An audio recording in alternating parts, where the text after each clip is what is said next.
let me start off with a question, man. Mm-hmm. We both married, happily married. What do you think about BBLs? Mm. The only time that I think you need a BBL is if you had something tragic happen to your hip or something like that. Like you got shot right in the booty Yeah, cheek. yeah. Like you had, you remember that dude who was in Racine when that guy shot that dude's whole bicep off? Oh yeah, If something like that happens to your butt, you can get a BBL. But if you have not had that happen, leave your butt alone. Do some squats. Yeah, I don't. I've never been a. Ugh. It looked like It look unnatural. It doesn't look right. it to me. It Even when you reminds me. showed Remember the movie that Disney movie Ants, where the ants got a big old backside. Yeah, That's yeah. what a BBL. It looks so unnatural, like two sticks and then a giant like Yeah. bubble that don't align. Like it's, You know what it looks reminds me gross. though? It reminds me of an 11-year-old's concept of a girl. Yeah, like When if they've somebody was to never stick a seen pillow in their yeah, pants. when they never seen it, and it just that's what it reminds me of. And what it tells you is like they don't understand male attraction and they don't Yeah. understand female aesthetics. And I think if you could do, I think that you could probably do a tasteful BBL, but it would have to be so much smaller than what we see. I That found I out don't something know. weird about BBLs too. Somebody just let out. They die a lot from Not only that, but apparently BBLs stink really bad. Yeah, I heard the booty BBLs be stinking because I heard that. This is what they said, and they said it was a lot of talk on the internet because girls with BBLs be carrying around perfume because part of their butt is like has this rotting stench to it. How long does that last? They said it lasts, man. They said like it's a BBL smell. Oh wow. You can. Well, it makes sense because It's right next to the booty crack. But they fill you with stuff to do that, right? Yeah, I don't know how it works because I don't. I'm not I a heard big. that they fill you and they put an injection in you, and for it to work forever, it would have to stay in there. So Yeah. But the thing that I wonder about it is, it seems incredibly dangerous. Lots of people do die from it. But Yeah, it seems didn't dangerous Kanye even West when they mom don't. die? Oh no, that might have been liposuction, but Yeah, people die from it. And the other thing about it is, we don't know what the cancer's impact on that is. yeah. Can you imagine Ugh. injecting yourself with something that just stays like that? It can't be good for you. Ugh. It just can't That's be. And then nasty. your blood is circulating through that. Yeah. And it's just so much wrong with it. I think implants and all that stuff Gross. is weird. And Girls is addicted to them. So what we got? Well, let me ask you this second question. What do you think about women pastors? oh my goodness, don't even get me started. Go off, King. Listen, if you, I always say this. There's two things. One is if your church got a woman pastor, you don't have to come back next Sunday. The other one is you just go walk past a church sign and it says Apostle so and so, you can keep walking. Yes. There's no such thing. There's no such thing as a woman pastor that's approved by God. It's just not a thing.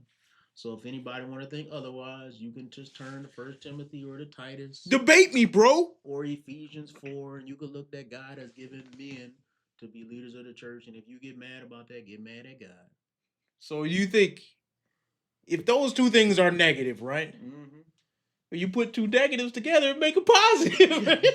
Well, you wanna sure if you want. If you have a woman pastor with a BBL, oh no, then it cancels everything out. She might just be the best pastor and the best BBL. That's the only logical conclusion I can come to. When you say best BBL, that's a self-contradicting term. It's like saying the best smelling fart. Yes. Mm-hmm. Let me play this video. I'm a church minister and I have a BBL. I would describe my look, I would say I'm like Black Barbie, the baddest. I became a church minister when I was 28. I didn't decide to become a church minister. God called me to become a church minister. I haven't always been religious. It kind of just started to align to my purpose and who I was at that time. A church. So you got this woman who she's a pastor. Pastor, quote unquote, because we don't believe that. And she not only, this is the question I got. So the video is shown. What type of mindset do you think she has to do this? Like, what do you think her end goal is? If you could psychoanalyze somebody like this. Because why do you want that? Why do you want that? You want to attract attention to your butt, which is a very sexual object for women, even for men. But it's like you can't. That's a sexual object. You want to enhance your sexuality, and you supposed to be a pastor. You supposed to be preaching. Let me God's play word? devil's advocate real quick. You telling me that she, a person who was called by God, obviously, don't deny. No, you gonna trick She was called by God. You telling me she can't look good for her husband if she is married, which I highly doubt. You telling me she can't look good for her husband? What if her husband requested her? Well, if her husband requested it, he's an idiot. But the other thing is why? You might have to speak into the mic. All right, this is the big problem that I have with that. When you looked at what she was wearing, it was all attention getting, booty hugging stuff, and then there was some swimsuit stuff, and then it was like her going into the baptism, and I just think all of that stuff is inappropriate for a Christian woman to be showing. Right? We don't need no Christian women showing anything with like a wet T-shirt of any kind. We don't need anything that shows every curve of her hips of any kind. We making light of it, but in all actuality, when I really think about it, it kind of makes me angry. Because you know what she is? She's not a pastor. She's a priestess of a sexual cult. That's what she is. Because when you get up there in front of everybody, first off, God didn't call any woman to that kind of level of authority. And I'm not saying the thing that's weird is somebody will then turn around and say, well, Deborah, she was a judge. I hate that argument. And it's the dumbest argument because a judge is not a pastor, first for one. That's number one. But secondly, look at how Deborah was a judge versus how Samson was a judge. Did Deborah go to war?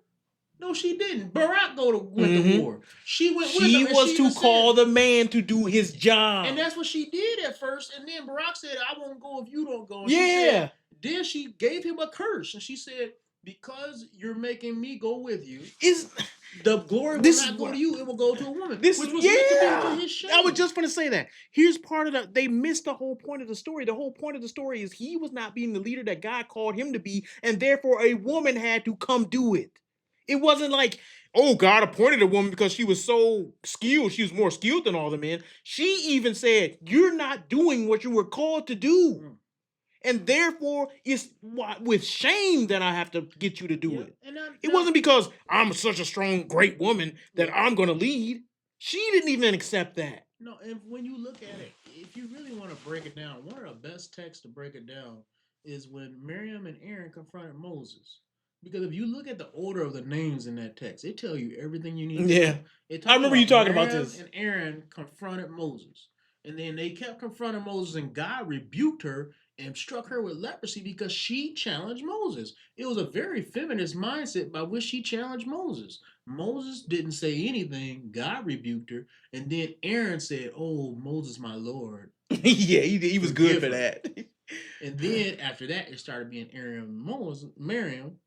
And then after that, Moses prayed to the Lord and the Lord forgave her. But she still got shamed for 7 days and everybody knew it. And the whole point was, I think a lot of it, people going to take it the wrong way, but it really is the truth. He put her in her place. God put her in her place, which was outside the camp in shame. Does that mean every woman need to be shamed? No, but any woman. Every woman doing what this claimed to be pastor doing. She's taking a video, right? And she's wearing this like super slender, sexy dress. She's showing her backside, which she's like wearing a thong in her little skimpy bathing suit. You should be shamed. And you're taking a place that God appoints. You're saying you're going to be a pastor to lead a flock of people who are putting and entrusting in you to teach them and lead them in the ways of God and the ways of the scripture. And you're saying this is how you want to lead. You should be shamed. But then look at that video that you did. Every part of that video, none of that had to do with any scripture she said. Nothing. None of that had to do How with does any of that point to Christ? Sermon. None of it had to do with her spiritual gifting. None of it had to do with testimony of people saying, oh, she said such an encouraging word. Everything was emphasizing her body, which is why she was not called to be a pastor. Absolutely. And so here you got this lady who just, all she does is sexualize herself. She would do, if you showed that video and you said to people and you just said, hey, guess, do you think this lady is a Christian woman or OnlyFans? more people would think she was Exactly. OnlyFans. And I was talking about this because we had this conversation last week where you were saying, like, if somebody took snapshots of your life, the most important pivotal moments decided by the people who know you best. Mm-hmm. And they said, these are 3 snapshots from his life. If those snapshots do not point to you being a Christian, you have a problem. You have a problem. And I really believe that because it's like, if you're saying God has changed my life in such a way that the Holy Spirit who created heaven and earth, all things that were created through Jesus Christ. He has become and indwelled himself inside of me, changing me from an old creature to a new, but yet no one can see it on the most important things in my life. So if you go viral for this, but your sermon ain't going viral, and you a pastor, if you go viral for this, but your submission to your nobody's talking about how you're in a loving relationship with your husband, then I don't really believe these people. But wouldn't that already be a lesson to go viral for, right? So imagine you went to viral and it was all about pictures of your butt, right? Then what are you going viral for? You're not a pastor, you're a butt model. Yeah. Right? And so when you talk about it in that sense, what is she even preaching? She's preaching, pay attention to me sexually. Mm-hmm. Right? And so we can go past the fact that she looks absurd with that, right? She doesn't even look like a woman. And I think what it speaks to is that we have a big image problem. Yeah. And not the way that the people who want to point to the self-esteem movement have an image problem. No, we just have an image problem in the idea that we don't even understand what a woman is. Nope. We don't understand what sexuality is. We don't understand what attracts a man to a woman at all. And there are some men who are attracted to that. They're also wrong. Mm-hmm. Because that's not how women are supposed to look. They don't. Do you think? Like I think, and this is what I truly think. I think I'll call it cornography. Mm-hmm. Because YouTube don't like that word, but I think pornography has played a part in, and this is a man problem. Mm-hmm. We've consumed so much of it that our tastes have become exaggerated.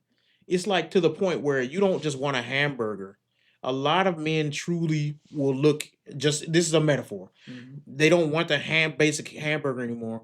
They want a hamburger with 20 patties and this and that. Now, the typical man doesn't want the BBL girl, but I think there's too many that do. You get what I'm saying? Because here's my thing.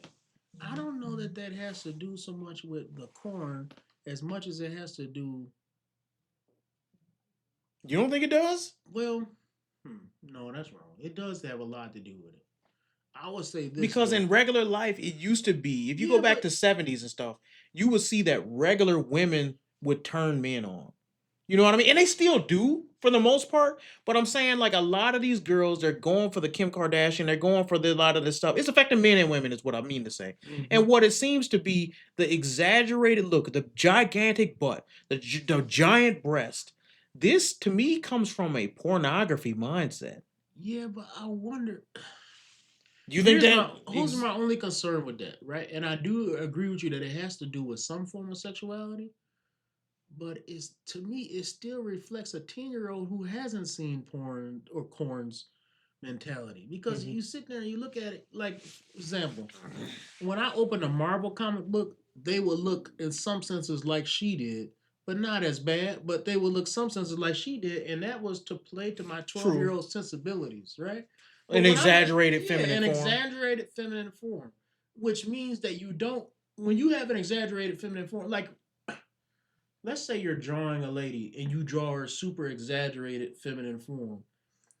In some sense, you're saying, I know what attracts the male eye, and I'm drawing that, right? Yeah. But when you have to exaggerate it, it means it's probably not there as much as you want it to be. And it just makes you have this feeling that people are not attracted to each other. And I guess that's where the pornography part comes in, is pornography killing normal attraction between men and women. Yeah. And feminism is killing it for men, and whatever is passed for masculinity is killing it for women. Mm-hmm. And it gets to the point where, like, back in the day, an average man will see an average woman will see an average man, and they'd be like, wow, we could hit it off. You think, too, a lot of it has to do with laziness, too, because a lot of these girls are getting these BBLs because they just don't want to work out. This is not really addressing the pastor part of it. Yeah, but I wonder if it more of it just copying celebrity trends. That's what I think it has to Yeah, do with I more. think because women's are way more malleable and easily convinced to Yeah, do dumb because stuff than if you men look at are. like they all want to be like Nicki Minaj because Nicki Minaj did it. I think she looks ridiculous. But all these rapper dudes say they like it, and then the women want to get with these True. rapper dudes. I Yeah. think it's a cycle based off of that because as much as we might want to say it's a corn thing, I just I just don't. That doesn't have the mass appeal that it used to, and I wonder. It's to me, I don't know, man. I see it's very disturbing, and I really have a hard time figuring out exactly where it does come from because it has something to do with Well, sexuality, I do. but it's This is where twisted. I'll say, and maybe I probably tend to think this a little more than you do. Hmm. I think there is a lot of we believe that we're more futuristic than we actually are. Like even with the transgender movement, the audacity to think that you can change Hmm. yourself from a man to a woman, and that and that now you magically are. The audacity to think that you could put something in your butt and it's gonna look as great as what naturally God gave you Yeah, is just it's kind of like this idea or this appeal that we think we can do things that we can't, and we don't yeah, really want to work with the stuff we got or work hard to achieve anything. We yeah, just want it now. yeah, People just want to go and be like, oh, I'll just go get a BBL yeah. instead of working. Even if you got a small butt, if you worked hard and you don't, it ain't gonna never be gigantic, no, but it'll fit the body that God gave you. But that's exactly it. It fits you. And Yeah. it reminds me of like when I was 15 and 16 and I used to like the girls who had big chest implants. But then the more that I looked at them, It's like, ugh. as I got Yeah. older, it just didn't look right. And it Yeah. just, you would just see these ladies and you just like, I don't know. Something It's is not just unnatural. it's not And you know natural. what it screams to me? This all kinds to go together. When I see somebody with big implants, I wonder if it's a man now. I'll be wondering if it's a man. Because But I'll be like, it's yo, definitely fake. yeah, it's like at some Which point. which gets to and does that fakery is that what got to the trans movement that we have today? I Because it's think a it's whole bunch of kind of, people being fake yeah. and they get their faces to look fake. And they said that if you go to like Korea, it's so many people trying to look like one Korean girl, and you can see her over and over in South Ugh, Korea. And that's it's scary. like That's scary. That's it like is. some what is that show called where I forgot what it's called. X-Files type stuff. Yeah. Yeah.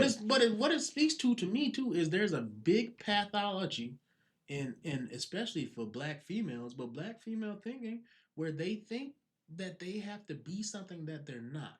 Yeah.